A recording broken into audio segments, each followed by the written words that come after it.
ये 30 अप्रैल को ये मामला था और 1 तारीख के समाचार में था कि केंद्र सरकार द्वारा जातिगत जनगणना को अगले जनगणना के साथ जो है जातिगत जनगणना को मंजूरी दे दी है। और ये देखा जाए तो जातिगत जनगणना पिछले 2-3 सालों से काफ़ी चर्चा में था। इसकी शुरुआत एक तरह से देखा जाए तो, हालांकि शुरुआत तो काफ़ी पहले ही हो गई थी कर्नाटक और उसमें बिहार ने जातिगत सर्वेक्षण कराया था, क्योंकि जनगणना का काम केंद्र सरकार का होता है या संघ का विषय होता है। तो उसको लेकर हम जरा समझेंगे कि क्या मामला है, भारत में जातिगत जनगणना का क्या इतिहास रहा है, उसके पहले जनगणना क्या होती है, कैसे होती है, उसका क्या इतिहास रहा है, और ये जो चीज़ की जाएगी इसमें कुछ नई चीज़ें कैसे उसको जोड़ा घटाया जाएगा, और सरकारों का कैसे अंतर हुआ है। चर्चा में क्यों है तो देखिए, राजनीतिक मामलों की कैबिनेट समिति, इस पर भी थोड़ा सा हम देखेंगे। CCPA जो होता है, cabinet committee on political affairs. देखिए, भारत में जो संसदीय प्रणाली है उसमें जो लोकसभा में बहुमत वाला दल जो होता है उसकी सरकार बनती है, और यहाँ पे सरकार कैबिनेट फॉर्म की बनती है। हालांकि उसको काउंसिल ऑफ मिनिस्टर कहा जाता है, लेकिन वो एक्चुअल में उसमें कैबिनेट रैंक के या मंत्रिमंडल रैंक के कुछ मंत्री होते हैं जो वाकई में निर्णय लेते हैं उन्हीं के द्वारा, और वो पूरी तरह से मंत्रिपरिषद का निर्णय मान लिया जाता है। और इसमें करीब 30-32 लोगों की एक पूरा कैबिनेट होती है।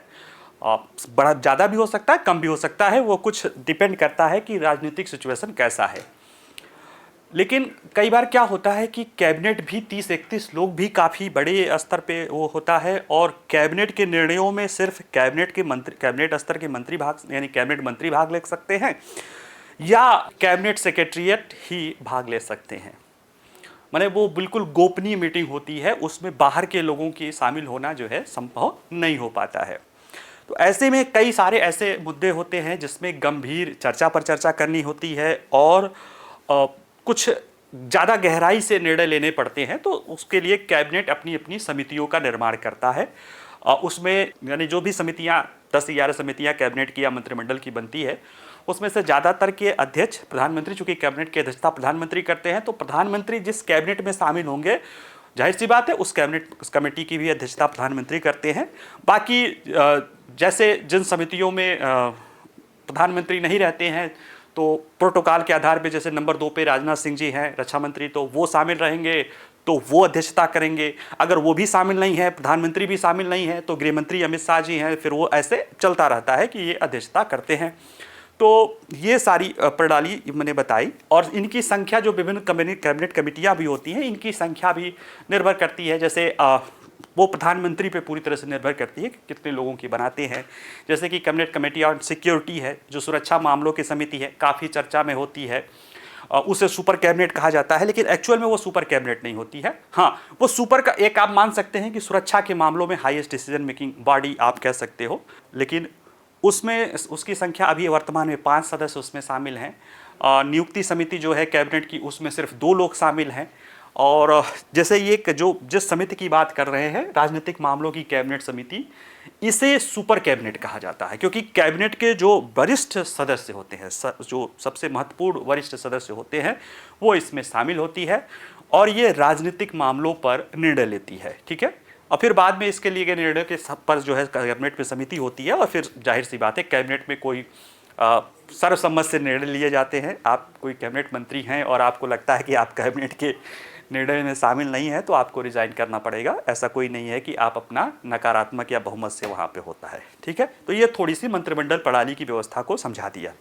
इसके बारे में लिखा हुआ भी है नीचे, उसको पढ़ लीजिएगा।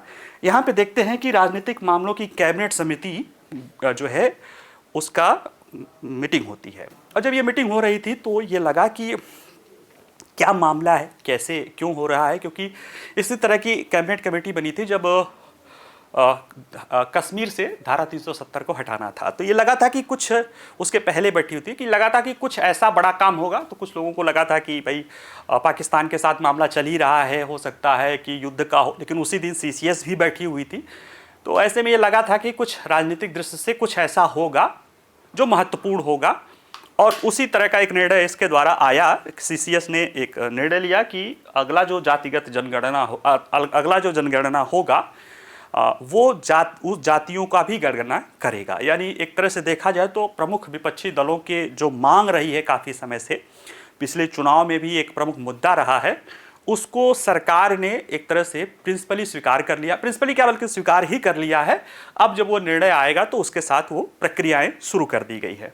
ठीक है, तो भारत में जातिगत जनगणना क्या है उसको तो चलो हम देखेंगे, लेकिन भारत में जनगणना की प्रक्रिया क्या होती है उसको समझें। देखिए, भारत में जनगणना जो होती है वह गृह मंत्रालय के तहत काम किया जाता है। यानी जो गृह मंत्री भारत का होता है वो भारत में जनगणना के लिए उत्तरदायी होता है। और इसके तहत जो स्थित रजिस्ट्रार जनरल और जनगणना आयुक्त कार्यालय है, ये जो है जनगणना कराता है और हर 10 साल में कराता है। हर 10 साल में ये जनगणना कराई जाती है। तो जो हमारे पास लेटेस्ट जनगणना है वो 2011 की जनगणना है। तो आप कहेंगे सर 2021 की क्यों नहीं है? क्योंकि उस समय जब ये जनगणना होने का समय होता है, लगभग 1 साल पहले शुरू हो जाती प्रक्रिया, तब कोरोना चल रहा था और कोरोना के बाद जब समाप्त हुआ तो इसके बाद जो है चीज़ें बनते बनते सरकार को लगा होगा कि चलो थोड़ा सा आगे टाल देते हैं। कई सारी, जैसे कि महिलाओं के आरक्षण का जो है वो व्यवस्था है या और भी सारी व्यवस्था है, उसको वजह से जो है इसको हुआ कि 25-26 के बाद यानी 2025 के बाद कराएंगे, क्योंकि परिसीमन के लिए जो है जो नई जनगणना का डेटा लेना है, जो अभी तक संवैधानिक व्यवस्था है, वो 2025 के जनगणना के बाद लेनी है। यानी कि अगर 2021 के 25 के पहले कराते तो फिर अगली जनगणना के बाद लिया जाता, लेकिन अब करा लेंगे तो ये एलिजिबल हो जाएगा। इसीलिए कुछ लोगों को लगता है कि इस जनगणना के बाद परिसीमन की भी कार्रवाई शुरू होगी। ठीक है, तो ये सारी चीज़ें थोड़ा सा बता दिए हैं। तो 10 साल में किया जाता है और आप लोगों को पता ही होगा 1872 में पहली ही जनगणना की शुरुआत हुई थी, लेकिन वो बहुत ऐसे ही था। व्यवस्थित जनगणना जो हर 10 साल में शुरू होता है 1881 से शुरू हुआ था और वो अभी लेटेस्ट 2021 तक 11 तक हुआ है और अभी होना है। और जहाँ तक अगर देखेंगे तो भारत में जो जनगणना का कार्य है वो संविधान की 7वीं अनुसूची यानी जो संघ, राज्य और समवर्ती अनुसूची की बात करता है, यानी केंद्र और राज्य के बीच जो शक्तियों के विभाजन करने वाली सूची है, उसमें ये संघ सूची का विषय है। यानी कि जनगणना का कार्य जो है प्रविष्टि 69 के तहत जो है ये संघ का विषय है। यानी जनगणना कराने की जिम्मेदारी केंद्र सरकार की है। याद होगा, अगर कुछ, खैर उतने पुराने बच्चे तो कोई नहीं होंगे, कि जब बिहार ने जातिगत जनगणना कराया था तो उसको लेकर सुप्रीम कोर्ट में याचिका भी दायर की गई थी। तो बिहार का कहना था कि हमने जातिगत सर्वेक्षण किया था, सर्वे करवाया है, जनगणना का नाम नहीं किया गया है। ठीक है, तो इस तरह से क्योंकि जनगणना केंद्र का विषय है, संघ का विषय है, केंद्र सरकार ही या केंद्र ही इसे करा सकती है। और जनगणना के कारण जो है सभी प्रशासनिक स्तरों पर मानव संसाधन, जनसांख्यिकी, सांस्कृतिक और आर्थिक संरचना पर एकदम आवश्यक और व्यवस्थित आंकड़े हमें प्राप्त हो जाते हैं कि जनसंख्या कितनी है, वृद्धि दर कितनी है, मृत्यु दर कितनी है, बच्चे कितने हैं, महिलाएं कितनी हैं, उनमें जो है शिक्षा का स्तर कितना है, रोजगार का स्तर कितना है, जातियों का जो अनुसूचित जाति, अनुसूचित जनजाति के भी आंकड़े मिल जाते थे। और वर्तमान अब जो है तो जातियों के आधार पर भी आंकड़े मिलेंगे इस बार के जनगणना के आधार पे। अब जब जाति आधारित जनगणना का है तो इसको जरा ऐतिहासिक पृष्ठभूमि देख लें। तो देखिए, भारत में जब जनगणना की शुरुआत हुई थी 1872 में, तो कई सारे जो विचारक मानते हैं कि भारत में जो कहते हैं कि सांप्रदायिकता का जो बीज है, कुछ लोग उसको कहते हैं कि 1909 के एक्ट के बाद से शुरू हुआ था, जबकि कई सारे विचारक हैं, दिल्ली यूनिवर्सिटी के भी प्रोफेसर्स हैं, और उनका मानना है कि भारत में एक्चुअल में जनगणना की शुरुआत से ही संप्रदायवाद के बीज डाल दिए गए थे। 72 में जब जनगणना हुआ था तो जो है मुस्लिम्स अलग किए गए थे, बाकी हिंदुओं में गैर मुस्लिम और कुछ करके 81 में उनको जातियों में भी बांटना शुरू किया गया था। यानी एक तरह से देखा जाए कि जातियों में, संप्रदायों में बांटने की व्यवस्था 1881 की जनगणना से शुरू की गई थी। और उसके बाद चीज़ें पहले हम और वो की संख्या के बारे में पता किया गया, फिर उसको बढ़ाने की कोशिश की गई। हालांकि ये नहीं है कि यही एक कारण है, एक कारण जनगणना को भी मानते हैं कि 1881 की जनगणना से एक जो एक इकाई थी उसको समूहों में बांटने की बात की गई थी। भारत में जातिगत जनगणना 1881 यानी 72 भी व्यवस्थित उसको छोड़ा था, 1881 से ही चल रही थी। 1931 तक लगातार चलती रही, यानी 5 जनगणना तक बढ़िया से चलता रहा। 1941 में जो जनगणना कराई गई थी उसमें भी जातियों की जनगणना की गई थी। हालांकि उसका जो है विश्व युद्ध चल रहा था, जिसके कारण खर्चे को ज़्यादा देखते हुए और उतना महत्व न समझते हुए उसको प्रसारित नहीं किया गया। यानी 31 तक तो ऑथेंटिक है, 41 में जनगणना कराई गई थी लेकिन उसे प्रकाशित नहीं किया गया था। तो जब नहीं प्रकाशित किया गया था तो छोड़ दीजिए। 1931 तक जो है भारत में जातिगत आधारित जनगणना रही है, यानी जो जातियों के आधार पे जो आंकड़े हैं वो 31 के ही आंकड़े रहे हैं। और अनुसूचित जाति अनुसूचित जनजाति के तो होते रहे हैं। अब मेनली जो है कि अन्य पिछड़े वर्ग का जो जनगणना का डेटा है, एक्चुअल डेटा 1931 का ही है।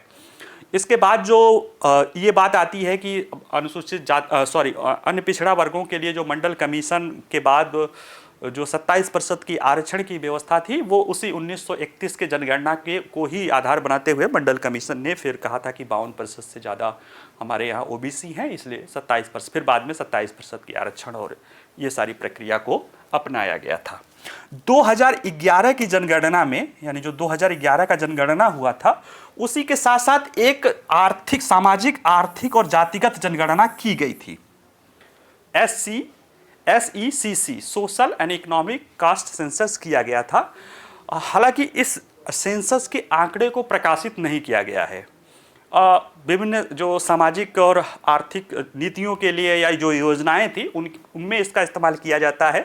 अभी भी बहुत सारी योजनाएं हैं, जैसे कि प्रधानमंत्री जो आवास योजना है, या जो कह सकते हो कि आरोग्य योजना है, इन सब के लिए जो पात्रता की शर्तें हैं उसमें SECC का प्रयोग किया जाता रहा है, लेकिन इसको प्रमाणित नहीं किया, इसको प्रकाशित नहीं किया गया था। इस बार उसको प्रकाशित किए जाने की व्यवस्था की जा रही है। ठीक है, तो ये इसके इतिहास हो गए। जो ये जनगणना कराई जाएगी, इसका उद्देश्य क्यों है, क्यों किया, ऐसी बातें की जा रही, क्यों लोग मांग कर रहे हैं, क्यों सरकार भी इसको तैयार हो गई है। देखिए, अब चाहे माने चाहे न माने, जातियां भारत में एक सामाजिक सच्चाई है, इससे आप इनकार नहीं कर सकते हैं। और जातियों के आधार पे भेदभाव भी देखा जाता है। जातियों के आधार पे ही आरक्षण या उनके उत्थान की व्यवस्था की जाती है, क्योंकि ये माना जाता है कि जब जातियों के आधार पे भेद होता है तो जातियों के आधार पे उत्थान भी की व्यवस्था की जानी चाहिए। तो ऐसे में आरक्षण काफ़ी समय से चल रहा है और समाज के विभिन्न वर्गों में ये व्यवस्था देखी गई है कि विभिन्न आरक्षित वर्ग की जातियों में भी असमानता की चीज़ें जो है दिखाई देने लगी है। SC ST में लेकर कई मांग थी, तो सुप्रीम कोर्ट में मामला भी आया था कि उसके SC ST के वर्गीकरण को लेकर किया जाए। विभिन्न राज्यों ने प्रयास भी किया था, पिछली बार मैंने पढ़ाया भी था। तो उसको लेकर जो है वो भी वर्गीकरण की भाई मांग हो रही है कि सब कैटेगराइजेशन किया जाए आरक्षण में। OBC में भी कई राज्यों में पिछड़े, अति पिछड़े और इस तरह की कैटेगराइजेशन किया गया है। सरकार ने जो रोहिणी कमीशन जो है अपॉइंट किया था, उसकी रिपोर्ट 2023 में ही आ गई थी। उसने भी सब कैटेगराइजेशन की व्यवस्था की हुई है कि OBC में भी सब कैटेगराइजेशन किया जा सके, क्योंकि कई सारी जातियों को ही, थोड़ी सी जातियां हैं जो पूरे आरक्षण का लाभ ले रही हैं। तो इस तरह से बातें आती हैं कि इसमें जो मेन उद्देश्य है कि सूचित नीति निर्माण किया जाए, यानी जो हमारा नीति निर्माण हो वो इन्फॉर्म्ड हो, डेटा पे आधारित हो, एक्चुअल सही सटीक डेटा पर आधारित होना चाहिए। तो ये अद्यतन जाति डेटा जो होगी वो वास्तविक जनसांख्यिकी के आधार पर कल्याणकारी लाभों और विकास कार्यक्रमों के आवंटन को परिष्कृत करने में मदद कर सकता है। पहला तो बात ये है, ठीक है, कि जो हमारी नीति निर्माण हो सोशल एम्पावरमेंट के लेकर जो है वह इन्फॉर्म्ड हो, वो सूचित हो, अद्यतन आंकड़ों पर आधारित हो। दूसरा है आरक्षण का पुनर्मूल्यांकन किया जाए, यानी जो वर्तमान आरक्षण प्रतिशत है वो पुराने या अनुमानित डेटा पे है। अभी कौन सा डेटा पे 27% आरक्षण की व्यवस्था है OBC की, और वो देखिए अभी बताया कि 1931 के आंकड़े को ही मंडल कमीशन ने जो है इसे अनुमान जो लगाया था 1931 के आधार पे जो है मंडल कमीशन का, मंडल आयोग का अनुमान था। तो ये सटीक डेटा पे नहीं है। जब भी कई सारे राज्य बढ़ावा देने की बात करते हैं कि उनके यहाँ पे इसकी संख्या जो अभी 27% ही है और आरक्षण की सीमा को 50% जो है इंदिरा साहनी केस में सुप्रीम कोर्ट के जजमेंट में कहा गया है, उसको उसके ऊपर जाने की बात करते हैं। तो सुप्रीम कोर्ट के द्वारा जब तथ्य मांगा जाता है तो उनके पास व्यवस्थित आंकड़े नहीं रहते हैं, सटीक आंकड़े नहीं रहते हैं। तो ऐसे में यह है कि अगर सटीक डेटा आ सकता है और ज़रूरत पड़ने पे इसे बढ़ाया या घटाया जा सकता है।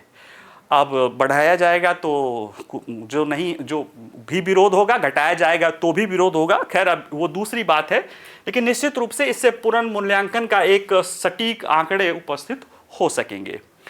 और जाहिर सी बात है, जब आरक्षण का लाभ सामाजिक न्याय के लिए है और ये जितना ज़्यादा तथ्यगत आधारों पर होगा, जितना सटीक आधारों पर होगा, उससे इन श्रेणियों में ओबीसी, एससी एसटी के लिए तो चलो आंकड़े होते ही हैं कि भीतर जो हाशिए पर पड़े और कम प्रतिनिधित्व वाले समुदाय हैं उनको प्रतिनिधित्व देना आसान हो सकता है। तो ये भी कई लोग कह रहे हैं कि जैसे सरकार जातिगत जनगणना करवाएगी तो इसके साथ साथ जो रोहिणी कमीशन आयोग की जो रिपोर्ट है ओबीसी में सब कैटेगराइजेशन करने की, उसे भी साथ ही साथ हो सकता है कि जनगणना के बाद उसे भी सरकार लागू कर सके और उसके लिए उसके व्यवस्थित डेटा जो है जातिगत आधारित जनगणना के साथ मिल सकता है। और फिर ये सारी चीज़ें होंगी तो साक्ष्य आधारित, यानी जो फिर वही कि प्रूफ आधारित जो गवर्नेंस मॉडल को व्यवस्थित करने का तरीका ये उपलब्ध कराएगा।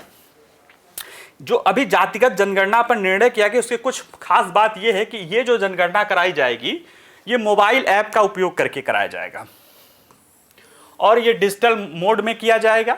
एससी एसटी के लिए जो कॉलम होता है उसी के साथ ओबीसी का भी कॉलम जोड़ा जाएगा और ओबीसी के लिए जो 2650 समुदाय ओबीसी सेंट्रल ओबीसी यानी केंद्र सरकार के ओबीसी लिस्ट में है, राज्य सरकार एससी के 1170, एसटी के 890, साथ ही साथ जो विभिन्न राज्यों के लिस्ट है ओबीसी या एससी एसटी का, उनको आपस में समायोजित करके संतुलित करके एक यूनिफाइड कोड बनाया जाएगा, उसके साथ किया जाएगा। क्योंकि पिछली बार जब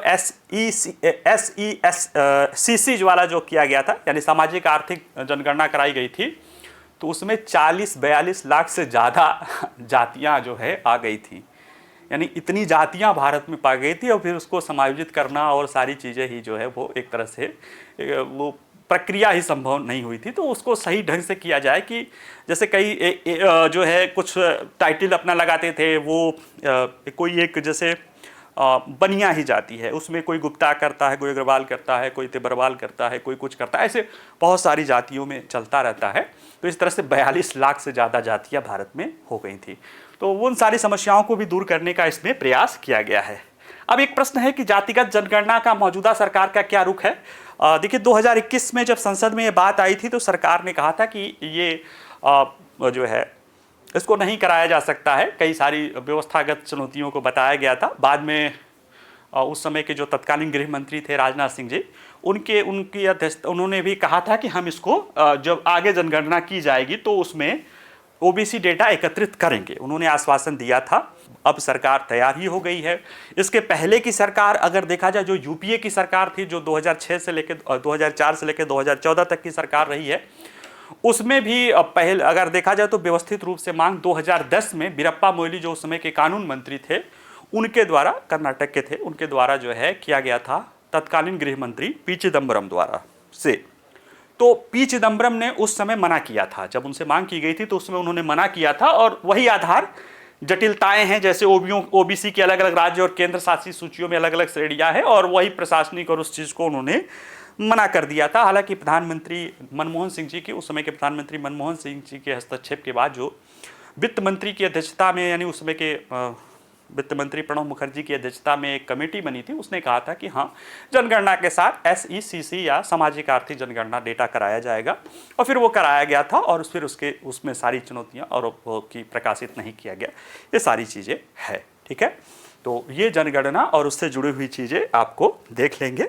इसके मतलब ये जनगणना भी होगा और जाति आधारित जनगणना होगा। इसके बाद जो है कई सारी विवादित चीज़ें होंगी, जिसमें से सबसे विवादित जनगणना के बाद होगा वह डिलिमिनेशन का होगा, परिसीमन का होगा।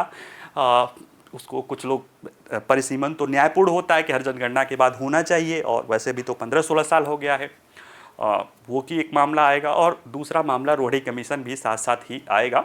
खैर वो जब आएगा तो आएगा, अभी क्यों हम उसको लेकर करें। हाँ, राजनीतिक मामलों की मंत्रिमंडल समिति देखिए, इसे सुपर कैबिनेट कहा जाता है। इसके अध्यक्ष प्रधानमंत्री होते हैं। इसमें वर्तमान में रक्षा मंत्री इसके सदस्य हैं, गृह मंत्री हैं, परिवहन मंत्री यानी नितिन गडकरी जी हैं, स्वास्थ्य मंत्री जेपी नड्डा हैं, वित्त मंत्री हैं निर्मला सीतारमण हैं, वाणिज्य मंत्री पीयूष गोयल हैं और कुछ और मंत्री हैं उसमें जो है एनडीए के जो शामिल लोग हैं। और इस तरह से देखा जाए तो ये एक बड़े स्तर की ये होती है और राजनीतिक मामलों पर केंद्र राज्य मुद्दा या जहां गंभीर वाला मुद्दा होता है तब इसकी बैठक होती है। जैसे देखिए 2019 में बैठक हुई थी, कब?